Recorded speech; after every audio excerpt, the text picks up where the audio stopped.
Prinsip saya masalah timing. Bisnis itu kuncinya adalah di timing, momen. Jadi prinsip saya buka saat toko lain tutup. Saya tutup saat toko lain buka. Momennya harus pas soalnya. Saya tutup saat toko lain buka. Itu akan mengurangi kompetitor. Jadi ini timingnya jam 9 pagi, jam 10 pagi. Saya jalan, ada toko lain buka, saya tutup. Saya jalan, ada toko sembako lain buka, saya tutup. Jadi saya tutup saat toko lain buka. Otomatis kompetitor saya berkurang.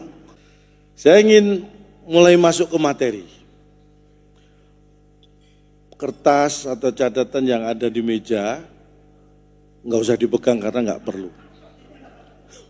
Materi saya juga nggak penting-penting amat sebenarnya. Karena terus terang, saya cerita background saya terlebih dahulu. Jadi background saya adalah ini, LED.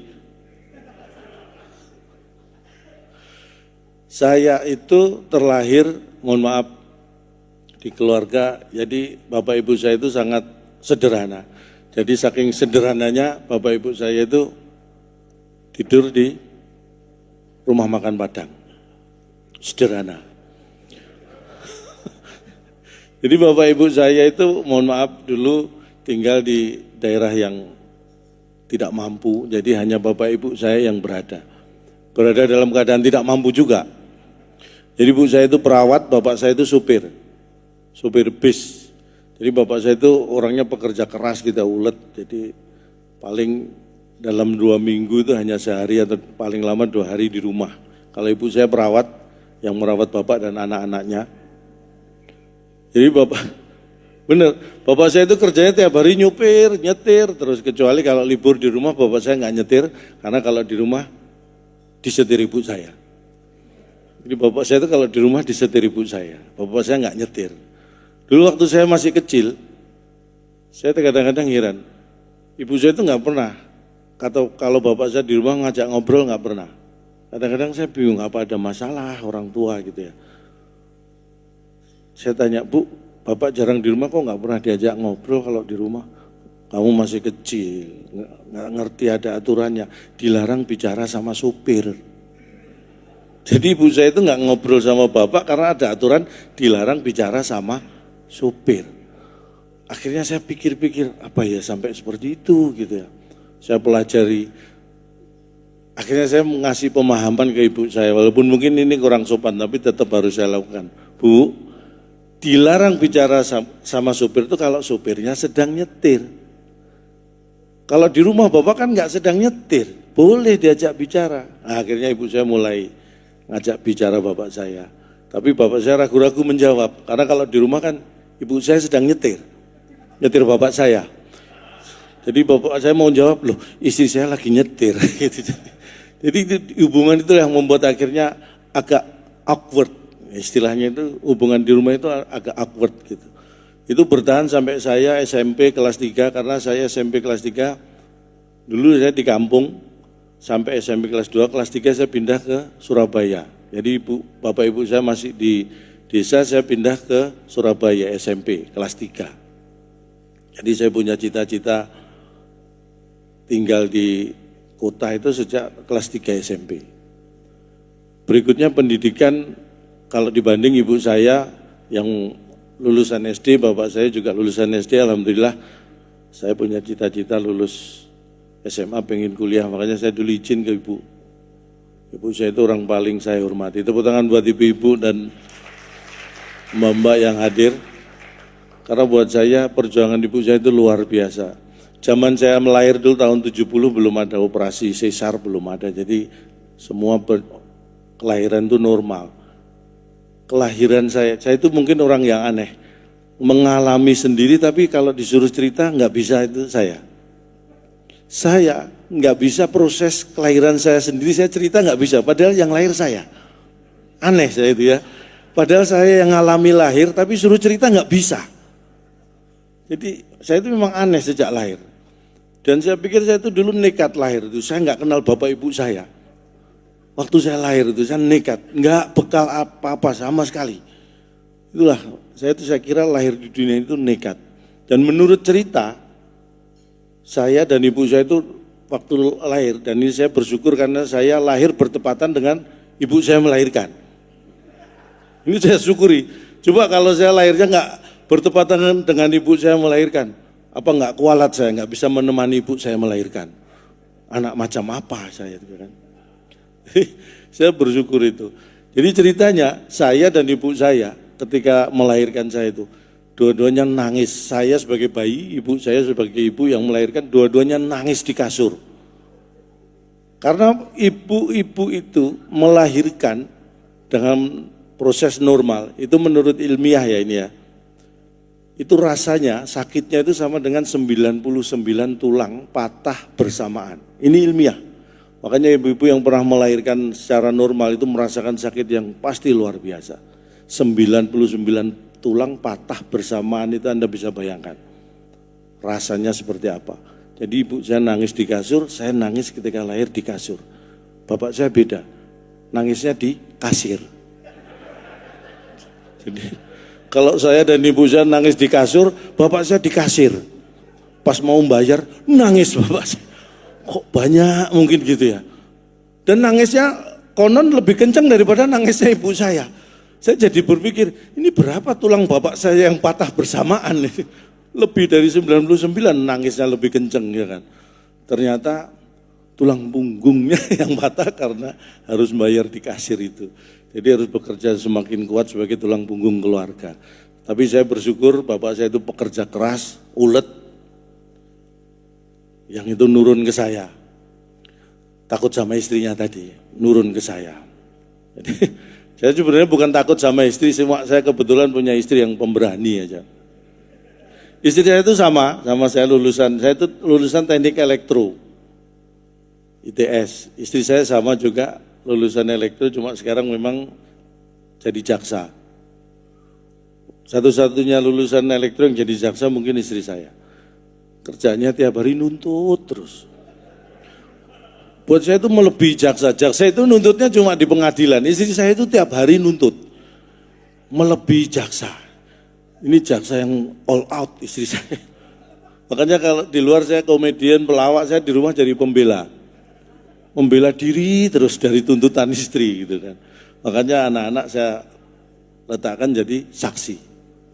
Jadi istri saya penuntut, saya membela diri, anak-anak saya jadi saksi. Biasanya saksi memberatkan. Karena iya ibunya minta tas, anaknya minta sepeda motor. Itu kan memberatkan. Jadi sistem pengadilan di keluarga saya itu jangan ditiru, itu sangat tidak produktif. Jadi berkaitan dengan masalah ekonomi, bagaimana saya ingin meningkatkan ekonomi keluarga dulu, salah satunya dengan ingin meningkatkan pendidikan. Makanya saya pesen izin ke ibu, Bu, saya sudah lulus SMA, saya ingin kuliah. Udayana, ibu saya gitu. Bukan kuliah di Bali, tapi Udayana nggak usah kuliah, biayanya mahal. Jadi itu menjadi pertimbangan buat saya, karena ekonomi keluarga bapak ibu saya kan pas-pasan, membiayai kuliah juga sesuatu yang berat ya. Tapi akhirnya bapak ibu saya tetap ingin anaknya juga sekolahnya tinggi. Jadi saya ingat betul saya awal kuliah itu dibiayai dengan utang, Pak Fajar. Bapak ibu saya itu harus sampai cari utangan supaya saya bisa kuliah di Surabaya. Dan saya lihat itu bagaimana beratnya perjuangan orang tua, makanya saya bertekad saya berusaha membantu secepat mungkin. Nggak perlu nunggu lulus karena setiap semester bayar utang, mencari utangan itu kan berat. Makanya alhamdulillah saya dibiayai dari utang hanya sampai 3 semester. Jadi setelah semester keempat sampai saya lulus itu orang tua saya sudah nggak perlu cari utangan untuk membiayai kuliah saya. Karena sejak semester 4 saya sudah bisa utang sendiri. Jadi bapak ibu saya nggak perlu cari utangan karena sudah bisa saya bantu dengan saya yang cari utangan. Jadi lebih ringan karena tugas bapak ibu saya tinggal bayar. Jadi nggak perlu nyari utangan. Alhamdulillah saya sudah bisa membantu orang tua itu, buat saya itu mungkin ini yang menjadi amal ibadah saya lah gitu kan. Jadi sampai akhirnya saya lulus itu senang sekali, alhamdulillah. Dan saya sempat bekerja Saya bekerja di perusahaan asing dulu. 3 bulan saya bekerja, kemudian saya dikeluarkan. Saya PT Sumber Makmur Lestari namanya. Bagi Bapak Ibu mungkin itu bukan perusahaan asing, tapi bagi saya itu perusahaan asing. Karena saya 3 bulan kerja itu di sana asing, bahkan nggak ada yang kenal saya. Saya pergaulan memang agak susah saya. Makanya saya dikucilkan di perusahaan itu. Saya anggap perusahaan asing. Akhirnya saya 3 bulan itu dikeluarkan. Padahal saya sebagai karyawan itu saya punya pedoman yang luar biasa. Yang pertama, saya itu kalau dulu sebagai pegawai, itu saya punya cita-cita seperti ini. Punya prinsip tugas atau pekerjaan seberat apapun, itu akan terasa ringan kalau tidak saya kerjakan. Itu prinsip itu saya pegang teguh. Makanya kalau saya diberi tugas atasan itu kalau nggak saya kerjakan rasanya enteng gitu kan. Itu yang pertama. Yang kedua, tugas seberat apapun kalau kita kerjakan bersama-sama, itu akan terasa rame. Jadi itu 2 prinsip yang saya pegang teguh, makanya saya itu pindah perusahaan beberapa kali, bertahan hanya sampai masa percobaan 3 bulan. Mesti setelah itu dipecat. Saya mungkin nggak beruntung ya, saya selalu ketemu atasan yang nggak betah punya karyawan seperti saya. Walaupun saya selalu betah punya atasan seperti apapun, saya betah. Itulah mungkin yang namanya hidup. Akhirnya saya nggak cocok jadi pegawai gitu. Makanya saya berusaha kayaknya saya harus mengikuti bakat saya. Karena saya merasa punya bakat yang menonjol itu 2. Yang pertama bakat melawak. Ini saya sadari sejak SD Pak Fajar. SD itu saya merasa saya punya bakat melawak. Karena setiap terima rapot, itu rapot kalau nilai saya tunjukkan ke orang, baru lihat nilai saya udah ketawa orang itu. Saya belum ngomong itu. Di situ muncul, apa bakat saya ngelawak gitu ya. Ini baru lihat nilai rapot aja mereka sudah ketawa. Makanya saya tingkatkan terus. Wah, sampai SMA itu lihat rapot saya itu orang selalu ketawa lebih kenceng gitu. Cuma kalau saya tunjukkan ke bapak ibu saya tunggu lama nggak ketawa-ketawa Pak. Malah dimarahi saya. Jadi saya sadar, oh bakat ngelawak saya nggak didukung orang tua. Karena ngelihat rapot saya, bapak ibu saya nggak ketawa, malah dimarahi.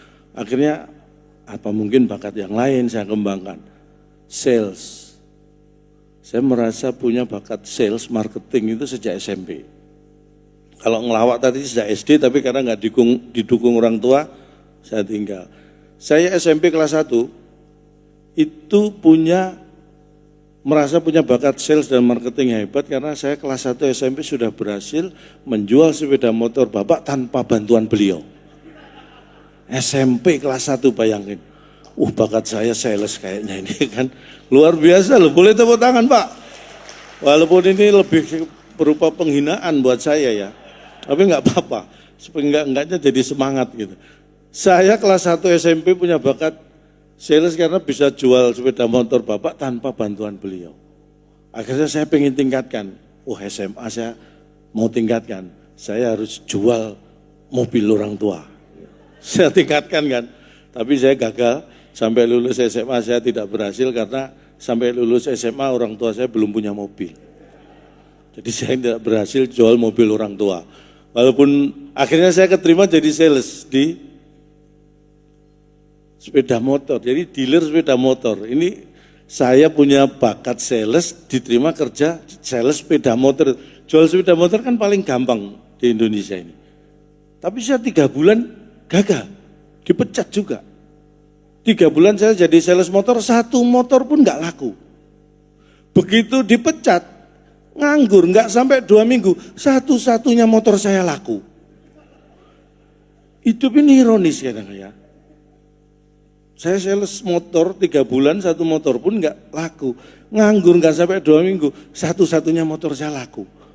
Ketika nganggur itu ya, saya jualan kulkas, TV, laptop itu cepet banget. Makanya setengah tahun itu hampir separuh perabot rumah itu terjual. Jadi sebenarnya bakat sales saya itu tinggi, cuma mungkin terpendam ya. Akhirnya kadang-kadang masalah point of view, bagaimana sudut pandang itu sangat berpengaruh. Dulu ketika saya jadi sales, dalam pikiran saya hanya jualan, laku, ternyata nggak membuahkan hasil. Tapi ketika saya rubah prinsip saya sukses. Jadi waktu itu saya rubah prinsip saya sebagai sales adalah jangan sampai terjual. Jangan sampai terjual. Ini mungkin bagi ilmu marketing agak aneh. Sales kok punya prinsip jangan sampai terjual. Itu saya pegang, Ben. Dan itu membuat saya berhasil. Cuma point of view-nya saya rubah dulu. Jadi ketika saya mau berangkat kerja, di rumah saya lihat barang-barang berharga, ya kan. TV, kulkas, sepeda motor. Nah, baru saya tanamkan, jangan sampai terjual. Jangan sampai terjual. Saya berangkat kerja. Karena kalau di tempat kerja saya tidak berhasil menjual, maka kulkas TV di rumah pasti terjual untuk biaya hidup. Jadi saya tanamkan jangan sampai terjual dulu. Artinya apa? Kita itu kadang-kadang bisa bertahan kalau kondisi kepepet. Kita kreatif kalau kondisi kepepet. Yang salah adalah kita baru kreatif kalau kondisinya sudah kepepet. Itu yang salah. Makanya momen itu saya tarik. Saya ciptakan kondisi kepepet dulu. Supaya saya kreatif, supaya saya produktif. Jadi jangan nunggu benar-benar kepepet, itu terlambat. Paham Bapak Ibu ya? Ini aneh kalau paham, saya ngomong aja nggak paham kok, Bapak Ibu bisa paham. Tapi itulah keanehan itu selalu ada. Tapi itulah yang terjadi. Sampai akhirnya saya alhamdulillah bisa pada titik seperti ini. Dan bicara masalah ekonomi, terutama Kalimantan Selatan ini ya. Ke depan, Kalimantan Selatan itu sekarang bukan hanya sebagai ibu kota, Banjarmasin bukan hanya ibu kota provinsi Kalimantan Selatan. Dan Kalimantan Selatan bukan hanya sebagai sebuah provinsi di Pulau Kalimantan. Tetapi ada hal lain yang sekarang ketika ada IKN, maka Kalimantan Selatan ini provinsi sebagai pintu gerbang dari IKN. Namanya sebagai pintu, itu pasti akan banyak dilalui. Walaupun secara fungsi, saya pengen tanya, Bapak Ibu, pintu itu sebenarnya untuk ditutup atau untuk dibuka? Kalau dibuka dan ditutup, mungkin yang tahu kondisi di Jakarta dan sekitarnya, puncak itu nggak pakai pintu tapi ada buka tutupnya juga. Hari Minggu itu jam sekian sampai sekian buka, yang dari bawah, terus kadang ditutup, itu nggak ada pintunya. Pintu itu dibuka atau ditutup. Jadi pintu itu sebenarnya secara fungsi tidak ada selain aksesoris. Tetapi secara potensi ada. Karena apa? Pintu itu kalau tidak ada, kita nggak bisa masuk rumah. Walaupun kita punya jendela, bisa masuk lewat jendela. Tapi kalau kita masuk rumah kita sendiri lewat jendela, apa bedanya kita dengan maling? Iya kan? Itu, jadi fungsi pintu itu tuh membedakan siapa yang punya rumah, siapa tamu, dan siapa maling. Fungsinya seperti itu. Jadi luar biasa fungsi pintu. Baru lewat saja kita sudah bisa mengidentifikasi, oh ini yang punya rumah, oh ini tamu, ah ini maling. Walaupun saya banyak belajar dari ilmu maling, bukan perilakunya nyolong, tapi prinsip maling. Maling itu menurut saya, ilmunya bisa kita tiru karena pantang menyerah. Kalau orang biasa mungkin ya, kita pernah belajar bahwa kita tidak boleh terpaku pada satu pintu. Karena pintu itu kan kesempatan. Ketika sebuah pintu tertutup, kita terlalu terpaku dan merenungi, akhirnya kita tidak bisa melihat bahwa sebenarnya banyak pintu lain yang terbuka. Nah maling enggak seperti itu. Maling itu kalau pintu lain satu tertutup, dia langsung cari pintu yang lain. Jadi enggak menyerah dan tidak terfokus hanya satu pintu. Pantang menyerah. Hidup maling. Ilmunya, jangan perilakunya. Kalau perilakunya jangan ditiru, tapi pantang menyerahnya itu. Dan maling itu luar biasa. Mencari kesempatan di saat orang lain terlena. Nah biasanya kita itu banyak terlena. Maling mencari kesempatan. Jadi dalam bisnis itu peluang, kesempatan itu yang utama. Kita bisa mengawali bisnis yang sama, tetapi siapa yang bisa memanfaatkan peluang, mencari kesempatan, itu ya pasti punya peluang sukses lebih besar. Ketika kita sudah menjadi pintu, apa yang harus kita lakukan? Kita harus bisa memanfaatkan momentum sebagai pintu gerbang IKN ini. Karena kalau ini tidak kita manfaatkan, percuma, nggak ada bedanya. Momen itu penting. bisnis yang sama Bapak Ibu, saya yakin ada perusahaannya yang sama. Mungkin dalam konteks ini sebagai kompetitor, tapi siapa yang sukses adalah yang bisa memanfaatkan waktu dengan efektif. Sebagai contoh, saya punya prinsip begini, saya punya usaha toko sembako biasalah, banyak saingannya. Tapi saya punya prinsip yang membuat toko saya itu alhamdulillah leading lah dari kompetitor. Karena prinsip saya masalah timing. Bisnis itu kuncinya adalah di timing, momen. Jadi prinsip saya buka saat toko lain tutup. Saya tutup saat toko lain buka. Ini harus dipahami dengan benar ini. Saya jelaskan. Momennya harus pas soalnya. Saya tutup saat toko lain buka. Itu akan mengurangi kompetitor. Jadi ini timingnya jam 9 pagi, jam 10 pagi. Saya jalan, ada toko lain buka, saya tutup. Saya jalan, ada toko sembako lain buka, saya tutup. Jadi saya tutup saat toko lain buka. Otomatis kompetitor saya berkurang. Karena cuma toko saya yang kebuka. Orang belanja ke toko saya. Itu momen, waktu salah bisa bermasalah itu. Saya buka saat toko lain tutup. Itu timingnya beda, bukan jam 9 pagi tapi jam 1 malam. Saya jalan-jalan ada toko lain tutup, saya buka pakai linggis, pakai kunci T gitu. Dan itu meningkatkan pendapatan. Karena saya bisa dapat TV, dapat AC, dapat kulkas gitu. Jadi timing itu penting dalam bisnis. Walaupun ini konteksnya bercanda, tapi ini benar. Bapak-bapak, ibu-ibu yang di bisnis pasti tahu, momen itu penting sekali. Dalam kaitannya dengan kompetitor, kita tidak perlu hal-hal yang negatif, tapi memanfaatkan timing itu sangat penting. Jadi walaupun ini bercanda jangan dianggap serius ya. Ya karena memang bercanda ya. Tapi timing itu menentukan sekali. Makanya bagaimana kita bisa memanfaatkan timing Kalimantan Selatan ini sebagai pintu gerbang IKN. Karena potensinya luar biasa sekali. Dalam berbagai hal. Semua kebutuhan IKN itu pasti membutuhkan provinsi di sekitarnya. Dan Kalimantan Selatan ini punya banyak potensi untuk bisa mensupport itu. Makanya tepuk tangan buat Kalimantan Selatan. Saya salut Kalimantan Selatan itu karena positioningnya pas di selatan gitu. Coba kalau di utara jadi Kalimantan Utara ya. Iya kan? Di timur jadi Kalimantan Timur. Ini bisa pas itu.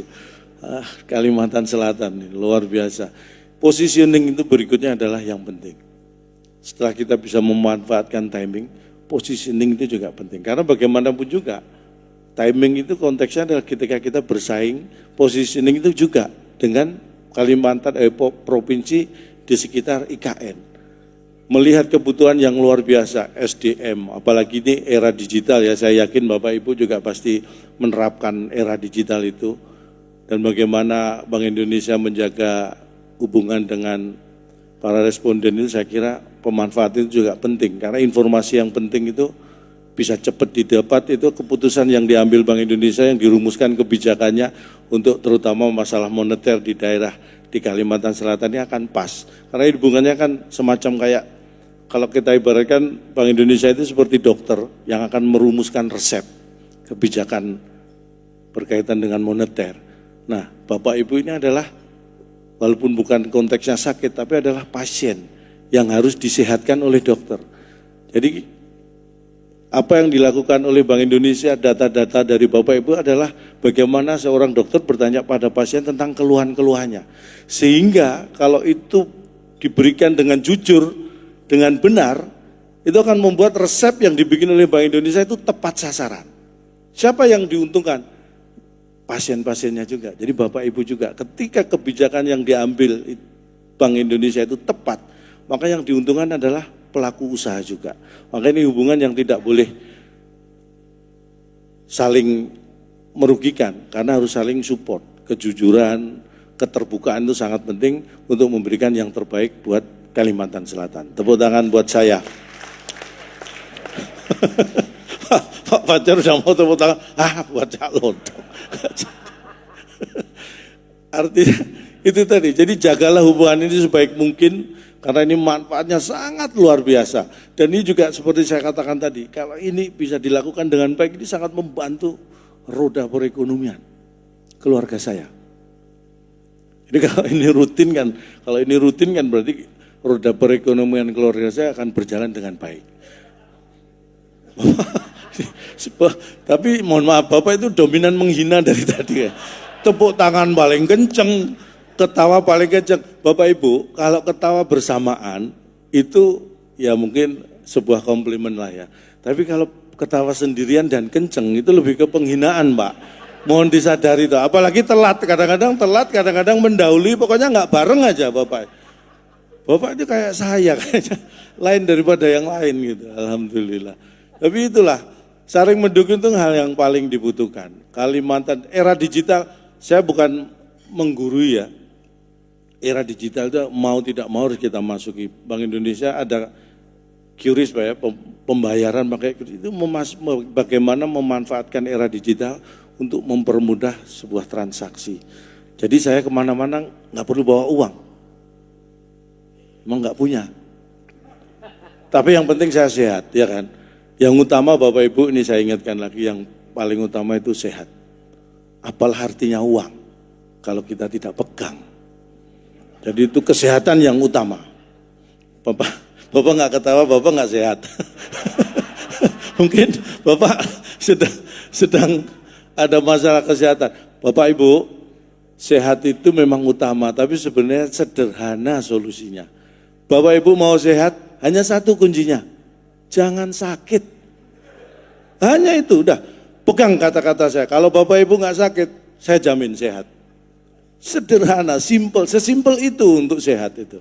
Makanya kembali lagi, era digital, saya pelawak tapi saya itu visioner. Karena saya punya orang tua, bapak saya baru sadar bapak saya itu orangnya visioner ketika zaman sekarang, ketika bapak saya itu beliau sudah meninggal. Saya baru sadar beliau itu visioner, karena saya itu tahu betul semasa hidup bapak saya itu handphone aja belum ada. Tapi beliau tahu betul pentingnya IT bapak saya. Karena saya ingat ketika saya kecil, saya kalau pamit bapak saya mau main, mau kemana, pesen bapak saya, kamu harus IT. Bapak saya tahu pentingnya IT sejak saya kecil. Itulah, makanya bapak saya itu visioner. IT itu paham. Makanya saya itu kalau masalah digital pembayar, sebelum ada kris Pak, saya itu ya mempelopori belanja dengan menggunakan handphone, dengan smartphone, itu saya pertama kali. Dulu itu gitu, jadi ya kalau mau belanja bulanan terutama sama istri itu, kalau udah belanja barang dikumpulkan, saya keluarkan handphone aja. Berani berapa Mas gitu. Kalau ini deal lah, belanja bisa saya bawa pulang. Jadi belanja pakai handphone itu saya yang mengawali. Cuma harus deal dulu harganya gitu. Kadang-kadang kalau agak kurang ya harus dikurangi belanjanya kan gitu. Itu pelopor. Bahkan saya sekarang memanfaatkan kris untuk pembayaran itu total saya. Jadi kemana-mana saya bawa kris Pak. Jadi kalau ini saldonya nggak cukup, saya keluarkan kris beneran. Terinspirasi saya. Itulah pentingnya inovasi. Ketika kita sudah diberi potensi yang luar biasa, kita tidak berinovasi, tidak melakukan perubahan, ya siap-siap kita akan tidak bisa memanfaatkan potensi itu. Jadi saya yakin Bapak Ibu juga pasti perusahaannya era digital itu sudah sangat mulai dilakukan dan dikembangkan. Kalau saya mohon maaf hati-hati karena teknologi itu alat bantu. Di tangan orang yang tepat itu jadi manfaat, tapi di tangan orang yang salah bisa jadi masalah. Handphone aja ini ya, Bapak Ibu, saya bukan bermaksud menggurui. Handphone di tangan seorang laki-laki dan perempuan, walaupun sama-sama untuk komunikasi telepon, tapi bisa beda motivasi penggunaan. Maksudnya begini, handphone di tangan saya dan di tangan istri saya aja. Ini bisa sama-sama telepon, bisa beda motivasi. Kalau istri atau wanita telepon laki-laki pasangannya, itu tujuannya adalah pengen tahu kondisi pasangannya seperti apa? Supaya hatinya tenang. Paham maksud saya ya? Jadi kalau istri saya telepon, Pak di mana? Di Banjarmasin, ngisi acara perwakilan BI Kalimantan Selatan. Hati istri saya tenang, karena tahu suaminya dalam keadaan baik-baik saja sedang bekerja. Hatinya tenang. Tapi kalau di tangan saya handphone telepon istri, sama tujuannya, supaya hati saya tenang. Tapi motivasi teleponnya adalah untuk memastikan istri tidak ada di sekitar saya, supaya hati saya tenang. Jadi kalau saya telepon istri, kalau di Jakarta ya, di mana? Di rumah masak Pak? Tenang saya ya kan. Tapi kalau saya telepon istri, di mana? Di Grand Indonesia Pak. Ayo pindah mall yuk, istri saya di sini, saya nggak tenang. Gitu. Jadi motivasi penggunaannya bisa 180 derajat. Makanya hati-hati dengan smartphone. Walaupun ini teknologi, kalau tidak dimanfaatkan dengan baik, bahaya. Saya punya handphone, ini mohon maaf, istri saya itu jago IT juga luar biasa. Saya nggak tahu dari mana ya belajarnya. Mungkin karena sering googling di Yahoo. Istri saya itu, Bapak Ibu nggak pernah googling di Yahoo? Istri saya itu kalau googling di Yahoo. Jadi kalau mau googling, istri saya itu masuk ke yahoo.com, baru dia ketik google.com. Loh, itu benar. Karena search engine-nya Google, nyarinya itu dibantuin sama Yahoo. Jadi lebih cepat nemu. Tapi yang utama lebih cepat menghabiskan kuota sih. Tapi itu yang dilakukan istri. Memang kalau googling di mana? Di Google ya? Oh berarti istri saya harusnya kalau di Yahoo, Yahing harusnya ya. Jadi istri saya itu banyak, jadi secanggih apapun handphone, itu di tangan istri saya pasti bisa dibobol. Jadi mungkin kalau perusahaan Bapak Ibu butuh ahli IT, istri saya itu daripada jadi jaksa di rumah, mending direkrut jadi IT di perusahaan Bapak Ibu. Handphone pakai face lock, face ID hanya bisa dibuka dengan wajah kita saja. Ini masih bisa dibobol oleh istri saya. Handphone saya ini paling canggih, menurut saya di teknologi handphone tercanggih. Pakai face ID masih bisa dibuka. Mungkin pas saya tidur, karena ini satu-satunya nggak saya pegang pas saya tidur, ya kan? Mungkin didekatkan ke wajah saya gitu. Mungkin saya nggak ngerti caranya yang jelas. Ini sudah terbuka. Nah saya belikan handphone itu persis sama. Istri saya juga gitu. Makanya saya mau balas kan. Besoknya saya tunggu istri saya. Saya ketiduran. Tapi masih ada besoknya lagi ya kan. Istri udah tidur, saya tes dulu takutnya belum nyenyak. Dia diem. Saya kaget. Berarti saya belum tidur. Ya kan? Karena kemarin nggak saya tes, saya ketiduran. Makanya ini perlu saya tes. Istri diem, saya kaget. Saya belum tidur berarti. Handphone istri saya ambil. Saya deketin ke wajah istri, pelan-pelan takut bangun ya kan. Nggak kebuka. Kurang dekat. Saya bikin apa kurang dekat? Ya deketin lagi. Nggak kebuka lagi. Sampai akhirnya saya malah nggak bisa tidur. Mikir kok bisa ini handphone teknologinya sama kok. Handphone istri nggak bisa kebuka pakai Face ID. Sampai menjelang subuh saya baru tahu jawabannya. Saya amati. Istri saya itu kalau tidur nggak pernah pakai make up. Jadi wajahnya beda banget Bu. Serius. Mungkin waktu bikin Face ID dia pakai make up. Pas tidur nggak pakai makeup, handphonenya nggak mengenali wajah istri. Ini siapa? Mungkin gitu kalau bisa ngomong handphone. Makanya saya, ini jangan sampai terulang ini. Sejak saat itu supaya handphone saya nggak kebongkar lagi, nggak kebuka lagi. Mulai besoknya saya kalau mau tidur pakai makeup. Sekarang saya kalau tidur menor supaya handphone nggak mengenali wajah saya. Jadi intinya apa? Bahwa teknologi itu harus kita manfaatkan sebaik mungkin dan setepat dan seefisien mungkin. Karena kalau kita salah memanfaatkan, itu bisa jadi masalah. Kaitannya dengan tadi bagaimana Bapak Ibu bisa memanfaatkan satu potensi sebagai pintu gerbang menuju IKN. Kemudian masalah digital, menyesuaikan kebutuhan. Kalau itu bisa kolaborasikan dengan baik, saya yakin Banjarmasin, Kalimantan Selatan ini adalah provinsi yang terbesar meraih kesuksesan dengan keberadaan IKN. Tepuk tangan buat Bapak Ibu. Karena SDM-nya saya nggak meragukan lagi. SDM di Kalimantan Selatan ini saya yakin luar biasa. Bapak Ibu punya modal, punya kekompakan, bagaimana bisa bekerja sama. Orang kompak itu baru duduk udah kelihatan Pak Fajar. Seperti ini orang kompak itu. Walaupun datang dari perusahaan yang beda, begitu masuk ruangan tanpa duduknya enggak. Ngerombol mesti, yang ganteng ngumpul yang ganteng, ya kan? Yang cantik lihat pasti ngelompok ngumpul yang cantik. Yang jelek nyebar. Tapi benar, kalau jelek jangan ngumpul. Ini nyebar aja masih ketahuan. Apalagi ngumpul akan lebih cepat ketahuan. Jadi pertahankan. Dan kita beri semangat, tepuk tangan buat yang merasa jelek. Kita harus beri semangat, kondisi apapun itu harus kita syukuri. Dan buat saya, orang merasa jelek itu lebih mulia daripada orang merasa cakep. Karena orang yang merasa jelek itu ada kemungkinan sebenarnya cakep. Tapi kalau orang merasa cakep, nah itu sudah pasti jelek. Jadi orang merasa jelek itu lebih mulia. Jadi kita beri semangat tadi nggak salah.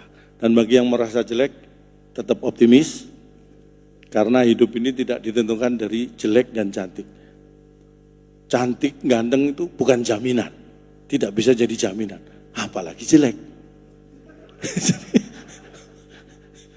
Tapi intinya adalah kalau masih ada yang jomblo. Ini masih ada yang jomblo ya? Saya doakan juga mungkin yang jomblo setelah acara luar biasa ini cepat nemu jodoh. Tapi namanya nemu ya, kembalikan ke yang punya. Ini orang yang bertanggung jawab itu harus seperti itu. Kalau nemu itu berarti bukan milik kita.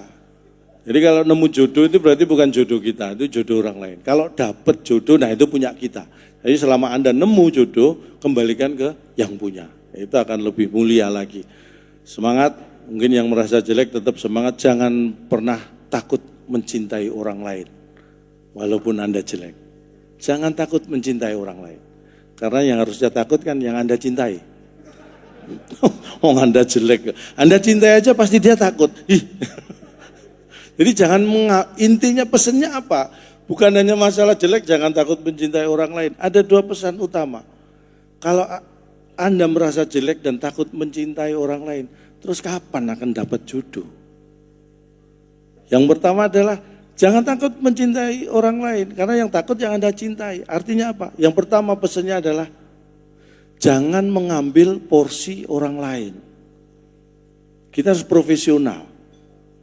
Porsi takut itu untuk yang kita cintai, bukan yang jelek. Yang jelek nggak usah takut, cintai aja udah. Yang takut adalah yang Anda cintai. Jangan mengambil porsi takut orang lain. Itu yang pertama, profesional.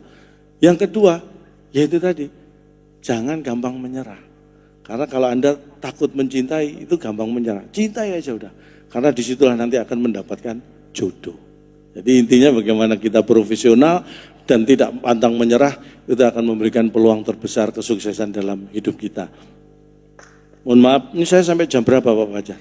Sampai koresponden 2025. Temu responden. Ini karena terus terang saya pernah waktu itu Pak ngisi acara itu, saya nggak sadar, tiba-tiba setahun. Bener, pernah itu saya. Itu tahun 2023 kemarin. Jadi ya akhir tahun saya ngisi acara jam 12 kurang seperempat malam. Nggak terasa setengah jam sudah tahun berikutnya. Ya Allah setahun saya. Tapi luar biasa sekali lagi.